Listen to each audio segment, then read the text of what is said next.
Today on Blue 58, the Packers are nearing their NFC Championship game showdown with the Tampa Bay Buccaneers. What do they have to do to get to another Super Bowl? I think it's pretty clear. Blue 58! Hello and welcome to another episode of Blue 58, the one and only podcast of thepowersweep.com. I'm your host, John Meerdink. Very happy to be with you here for another episode. Happy to be with you here. Wish it was under better circumstances, because late this afternoon we received news that Ted Thompson, the former general manager of the Green Bay Packers, had passed away at the age of 68. I didn't want to initially spend a whole lot of time on this, but I kind of just want to make one thing clear. A lot of times on this show, we talk about how this or that thing is more than football, or this or that thing has some additional importance beyond the game. This is that in the biggest possible way. Ted Thompson had his faults as a general manager, but on balance, he was an excellent one. But I think he was an even better person. Not that you'd know it from hearing him talk, because he didn't say much of anything at all. But seeing the tributes come out from former players, former coaches, people who worked with him on a daily basis today, just drives home that people thought the world of him. Just an incredible individual to be around. You don't get the sense from the way the Packers have handled this that this was entirely unexpected. I think there were signs there dating back to when they inducted him into the Packers Hall of Fame that they knew that his time with us here was coming to an end. And the speed with which they had video tributes and things like that out about him kind of drives that home for me. But why should they not be prepared for something like this? Why should they not be prepared to lionize one of the great figures in Packers history? Because Thompson is a mythic figure in the Packers organization. He is responsible for the last decade and a half of the Packers being a very, very good team, a very, very good organization. I don't want to turn this into score settling with people who dislike him, because I don't think you're ever going to convince those people, and those people have been vocal but few in the wake of Thompson's very untimely passing. Untimely is a word we need to drive home here. 68 years old is far too young. But to those people who do dislike him, recognizing that we're never going to convince them anyway, we do need to say this. 15 teams have Super Bowl appearance droughts that predate Ted Thompson's arrival as general manager. Not victories. They haven't even gotten to the game. If you're dissatisfied with what the Packers have done in the Aaron Rodgers era, that's fine. But just identify for me which of these teams you would rather be. The Tampa Bay Buccaneers, they haven't been to the Super Bowl in 18 years. The Houston Texans, 19. The Titans, 21. The Cowboys, 25. The Chargers, 26. The Jaguars, 26. The Bills, 27. The Washington football team, 29. The Bengals, Dolphins, Vikings, Browns, Jets, Lions. The Lions haven't been to the Super Bowl ever. Ever. Since it's been called the Super Bowl, they have not been to the game. Which of those teams would you prefer to be? Because compared to that, one Super Bowl seems like an awful lot. And in the Ted Thompson era, the Packers had more than a few chances to win another Super Bowl. There's only so much that a guy like Ted Thompson can do, though. He can't get out there and catch an onside kick himself. He can't get out there and not throw a boneheaded interception to the New York Giants. He can't get out there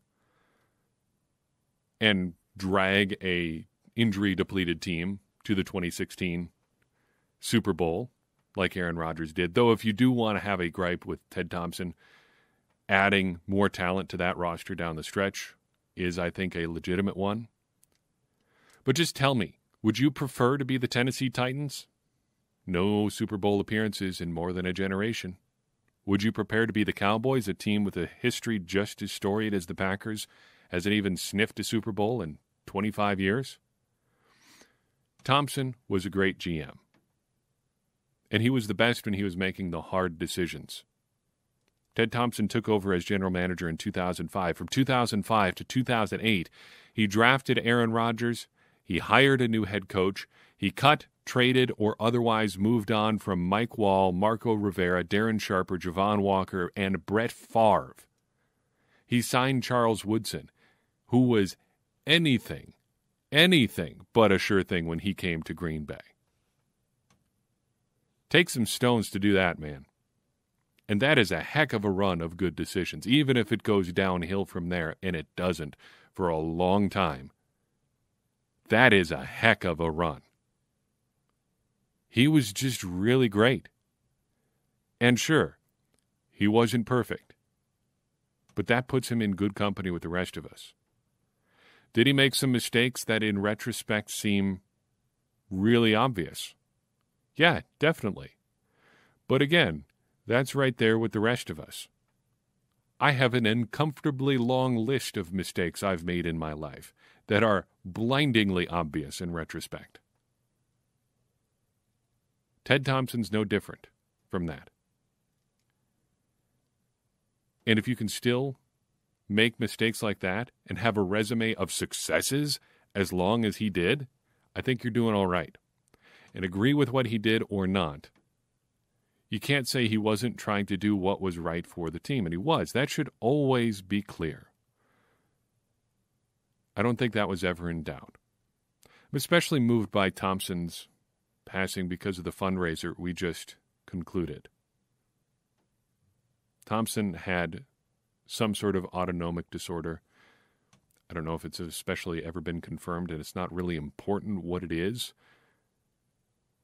because anything that's related to mental decline is awful and horrible, and it's a thief of all sorts of good things in life. And we should have the utmost compassion for anybody who deals with that sort of thing. And seeing all of Thompson's many, many friends come out of the woodwork to talk about what a great man he was lessens the sadness of that a little bit, while somehow making it a little bit more poignant in the short term. A lot of people are going to miss Ted Thompson an awful lot, and I think we as Packers fans owe him a great debt of gratitude for what he did with our team in his time at the helm. Yes, it wasn't perfect, but it was pretty great. Let's talk about the game at hand. I think the best way to approach this NFC Championship game is talking about what the Packers have to do to win. Debated doing a straight-up normal preview for this, but I thought, really, what's the point? We've played the Rams once this year already, and we've talked about what they do well and who their team really is. And while their team, I think, has gotten better since Week 6, they're playing better in a lot of ways. They're not really all that different. The offense approaches things a little bit different. The defense is still excellent. But many of the things that were true about the Buccaneers in Week 6 are true about them now. They've got a strong defense. They've got great athletic inside linebackers. They've got a strong defensive front. They're going to kind of dare you to pass. So how do the Packers defeat this team? How do they defeat a team led by Tom Brady on offense? I think the best way to think about it is paths to victory. What course do the Packers need to take to win? How many of them are there? How many of them do they have to achieve to make sure that they come out on top? Let's start on offense. I think there are 4 real things the Packers have to do here. First and foremost is protecting Aaron Rodgers. The Tampa Bay Buccaneers love to blitz, and they do it very creatively. And it was blitzing that really confounded Rodgers in Week 6. He's played much better against the blitz since then, but it did not go well that day. But if the Packers can protect Aaron Rodgers, if they can neutralize that blitzing, they can have a lot of success, because I think the Packers have the personnel elsewhere on offense to make life miserable for the Buccaneers. Protecting Aaron Rodgers is not going to be an easy thing, though. The Buccaneers can get pressure on you a lot of different ways, and one of the most obvious ways is scheming open their heat-seeking missile Devin White in the middle of their defense. He's one of the best pass-rushing inside linebackers in football, perhaps the best. Has 9 sacks on the year, gets him in a variety of different ways. the Packers will have to be on their toes to protect Aaron Rodgers, and perhaps the best way to do that is to make those inside linebackers think. We'll get to that in a second, but the next thing I think the Packers really need to make sure that they're doing is identify and exploit mismatches. One of the things that the Packers did not do really at all in their first meeting with the Buccaneers was pre-snap motion. It was a big part of their offense coming into that game, but with Tyler Ervin out, they were basically static up front, and that really, really hurt the Packers. Moving before the snap is how you identify man versus zone. It's how you create mismatches. We saw that in a big way when the Packers used it down by the goal line to spring Davante Adams open on that short touchdown pass from Aaron Rodgers. Use pre-snap motion in creative ways to identify and exploit those mismatches, because those mismatches are going to be there. With Allen Lazard back, that opens up all sorts of things in the Packers passing game. First and foremost, Allen Lazard is going to be a tough cover for just about anybody out there. If they line him up in the slot, he'll be playing against much smaller opponents. If they line him up outside, that allows either Davante Adams or Marquez Valdes-Scantling to slide into the slot, and that helps the Packers in a variety of ways. First, because Davante Adams is just great, and secondly, because MVS can do all sorts of interesting things with his speed, and by that I mean he can do one really interesting thing, and that's run really, really fast in a straight line, but that is a very useful skill for a receiver to have. The mismatches are going to be there, and identifying them and exploiting them is going to be key to the Packers winning on Sunday. Related to that, I want the Packers to be sure that they take a couple deep shots in this game. If there is something that concerns me, it's that the Packers lost 2 regular season games last year to similar opponents and didn't seem to change anything for the playoffs. They lost to the 49ers and the Chargers in the regular season and then got blasted by the 49ers again by rolling out basically the same game plan. Try to pass short and just see what happens. Rodgers did not do a good job pushing the ball down the field in that game. Didn't really even try. When against the 49ers, the real thing you want to do is try to exploit Richard Sherman deep. There are weaknesses to be had in the Tampa Bay defense, particularly if you go deep into the left, and that's partly because of how good a coverage linebacker Levante David is. He typically plays on the right side of Tampa's defense. Their left side suffers as a result. They've got to move things around at the back end, and it really doesn't quite work. If the Packers can find a way to exploit their mismatches either with MVS or Lazard or whoever to get deep, especially to the left side of the field, they'll be in really, really good shape. It'll just be up to Lazard and MVS to catch it, which is no sure thing. However, we should add that a big reason the Packers' offense struggled in Week 6 is because they spent a lot of time throwing the ball collectively to Darius Shepard and Equanimeous St. Brown, just back from injury, and Malik Taylor. Now, I don't know about you, but I don't get particularly excited about any of those guys as receivers, and I'm probably one of the bigger Equanimeous St. Brown fans out there. Not quite so big as my Acme Packing Company colleague Tex Western, but I'm up there near the front of his bandwagon. But I would prefer targets be going to Allen Lazard over anybody on that list, and I would prefer Marquez Valdes-Scantling probably over anybody on that list as well. So if the Packers can find a way to spring those guys, I think they are in good shape to take a couple of deep shots. Finally, don't quit running, but don't get too enamored with it either. So the Buccaneers have probably the best run defense in football. They're right up there at the top in all of the stats, traditional and advanced. And on balance, I think it's safe to say they are the best run defense. They're certainly the best run defense still remaining in the NFL's Final Four. So the Packers might be tempted to just say, well, we're not going to run at all. Besides, running last time around didn't work all that well. But I think that would be a mistake. And I think we can use this discussion to answer a question we got from Discord this week. Discord user Serb Packer asks, what do you think the Packers do Or which way do you think the Packers go this weekend? Pass to establish the run or run to establish the pass? I think it's pretty clearly the former. They're going to be passing to establish the run. But the run is going to be an important complementary part of what they do. If you look at the numbers in neutral situations, so game's still a contest. They're not trying to run out the clock.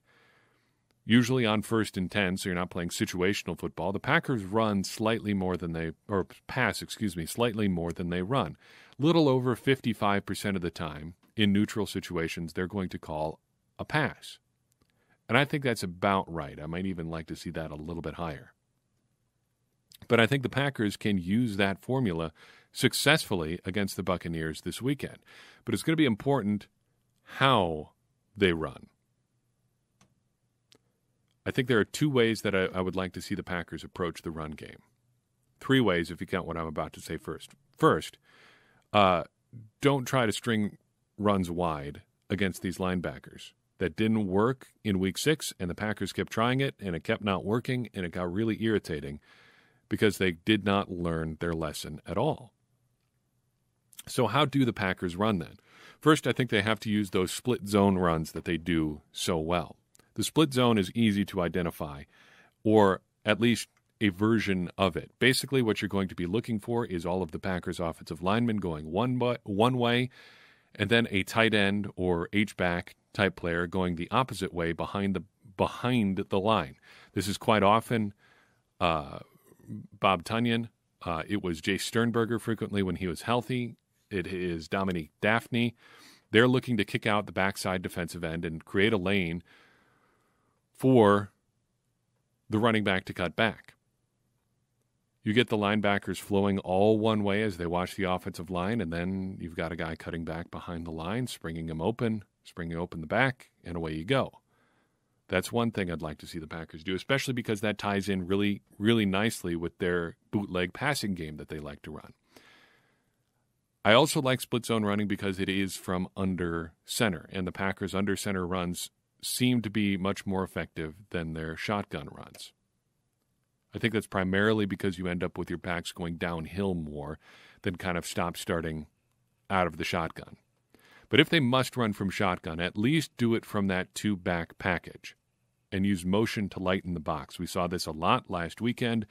Aaron Jones and A.J. Dillon, who seems to be on track to play, line up in the backfield together. Jones motions out of the backfield, and suddenly A.J. Dillon is running into a light box. Running is a numbers game. You want to bring more blockers than guys who need blocking. It's kind of the exact inverse of blitzing on defense. You want to bring more guys who need blocking than they have blockers. Pretty simple, right? So do whatever you can if you must run from shotgun to create those favorable number situations. Get a light box for Jamal Williams and run him inside. Get a light box for Aaron Jones and let him slash through the middle. Their longest running play of last Saturday came on an inside run. There will be opportunities there if the Packers can create them. What about on defense? There are 3 things I think the Packers really need to do. First, hit Tom Brady. I was thinking this week about times that Tom Brady has lost in the playoffs, always an enjoyable pursuit. And the game that always springs to mind for me, other than the most recent playoff loss he had, his last game in New England, still strange to say, by the way, but the game that springs to mind to me is the 2015 NFC Championship. And if you read our Wednesday walkthrough piece at acmepackingcompany.com, you may have seen me mention this. That game sticks in my mind because it's one of the few times outside of an injury that I have been concerned for a player's safety. Tom Brady was in terrible trouble that day. The Denver Broncos got after him in a way that I can't recall ever seeing any quarterback pursued. They sacked Tom Brady 4 times, but more importantly, they hit him 17 times. Absolutely incredible. At times, it looked like they were about to take the ball right out of his hands as he was getting it from shotgun because they had to snap it from shotgun all the time. They just had wave after wave after wave after wave of pass rushers hitting Tom Brady. And he played poorly. Through 2 interceptions, his passer rating that day was the second worst of his very, very long playoff career. The Packers need to do the same. And the best way they can do that is by collapsing the middle. That is point number 2 here, the second path to victory on defense for the Packers. Collapsing the middle of the Buccaneers offensive line is crucially important.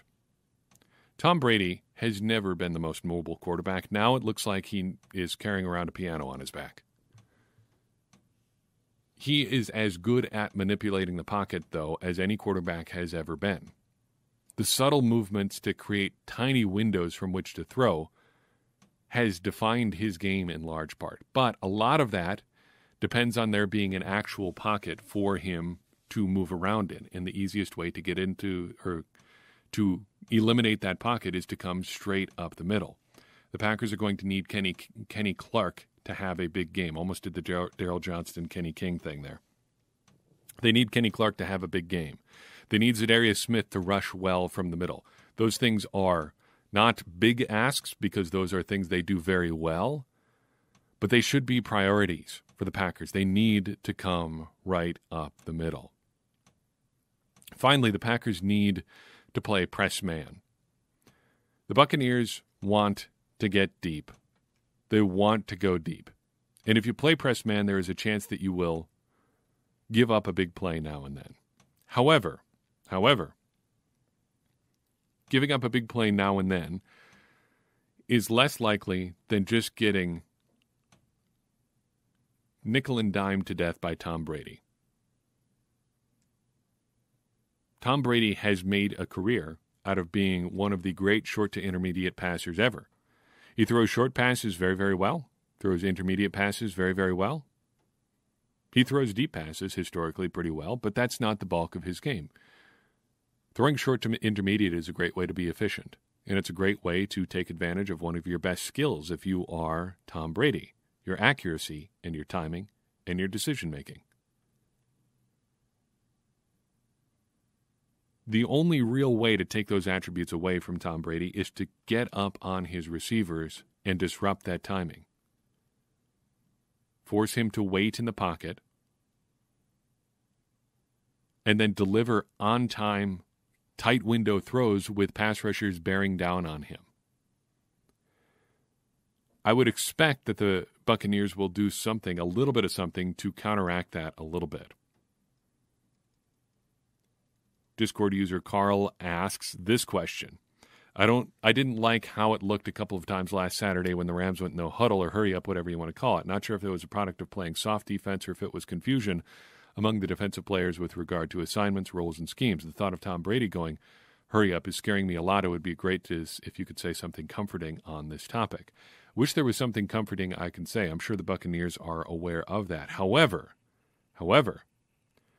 if there is a point of comfort there, it is this.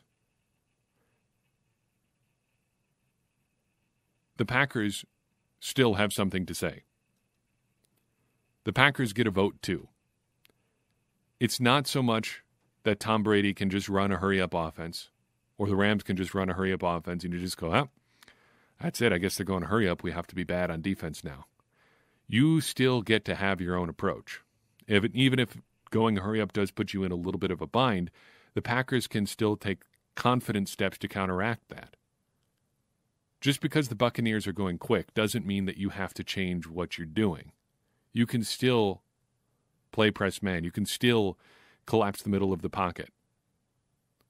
You just have to be more conscious of your substitution patterns. And this may be one of those situations, especially if the Buccaneers are still hurting a little bit at running back, where maybe Mike Pettine's predilection towards light defensive units is not a bad thing. Because if you're going with your dime package with a safety instead of a linebacker, or a nickel package with a safety down in the box like Adrian Amos, you're going to be less apt to get burned in the pass game if they go quick, provided that you are continuing to stick with your press man principles. If the Packers go soft zone, short zone again, I would expect that Tom Brady and the Packers offense, or in the Buccaneers offense, move the ball with some regularity.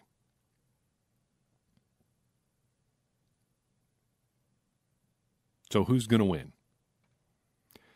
In our weekly poll, 91.9% of Packers voters, we had more than 100 votes, so it's a pretty substantial margin here.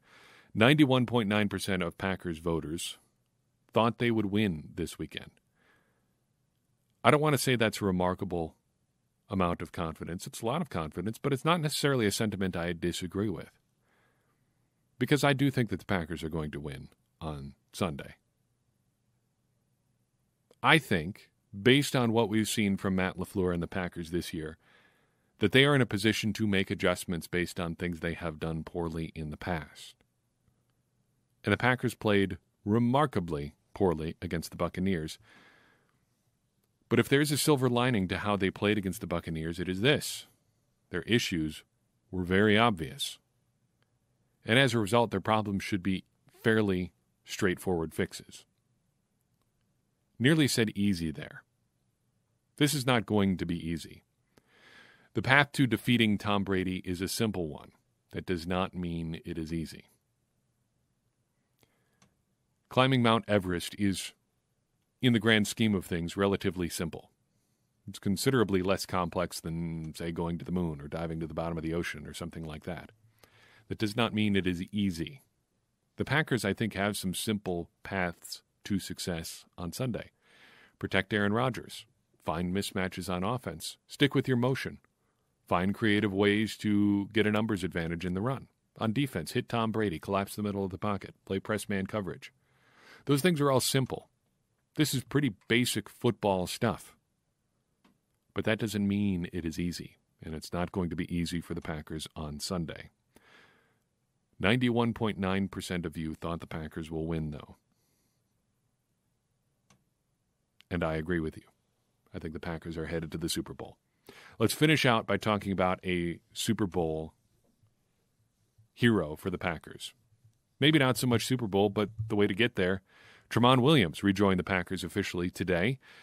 And listener James asks via email, with this seemingly imminent addition, he wrote this earlier in the day, so we did not have official word yet that Tramon Williams was coming back, but he says, with the addition of Tramon Williams, why would it be in the Ravens' interest to release a player like him now? Their season is over. He had signed a one-year deal. It would seem the move from Baltimore's end has no cap implications. How does he essentially become a free agent available to sign with any remaining team when he was on another team's actual playoff roster?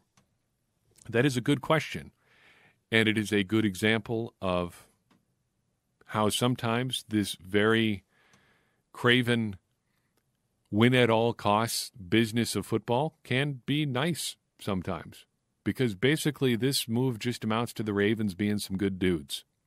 They were done. They didn't have to release Tramon Williams, but they did, and that gives him a chance to sign with another team and play in the playoffs. It's that easy. They cut him. He can sign with another team. They didn't have to, but they did. It leads me to believe that perhaps he may have asked for his release. They didn't have to do that, but they did. It's not in the Ravens' interest to release a player like him right now. They don't have to do that. There's really no upside to keeping him, but they didn't have to cut him. They don't have to do things that players ask them to do, assuming that Tramon Williams did. But they did in this instance. And I'm glad they did, because it's a nice little story to bring full circle. And it's a nice little Ted Thompson footnote on this podcast that's taking place, I guess, on the doorstep of another Super Bowl appearance. Tramon Williams was one of Thompson's great free agent finds. His decision to bring him in 2006 had long-running positive consequences for the Packers. He was a good player for as long as he was in Green Bay, left and was a good player when he came back, and now has another chance to be with the Packers. Interesting note on Williams. I don't know if I can think of another player who has signed as many different kinds of contracts as he has. So he initially signed an undrafted free agent contract with the Packers, became an exclusive rights free agent, then then a restricted free agent.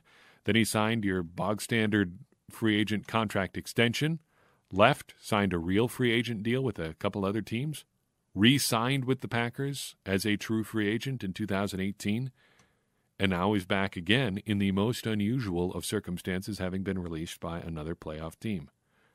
What a journey for Tramon Williams. What a legacy for Ted Thompson. What a podcast for us. The next time we speak with each other, we will know if the Packers are going to be in the Super Bowl or not. That's pretty exciting. Leading up to the Rams game, I think I was considerably more nervous than I am right now. I am not so much nervous or confident because I think the Packers are that much better than the Buccaneers. I think it's a situation where if the Packers play well, they can beat the Buccaneers. But it's more, I think, just having enjoyed the ride. This has been a pretty special season.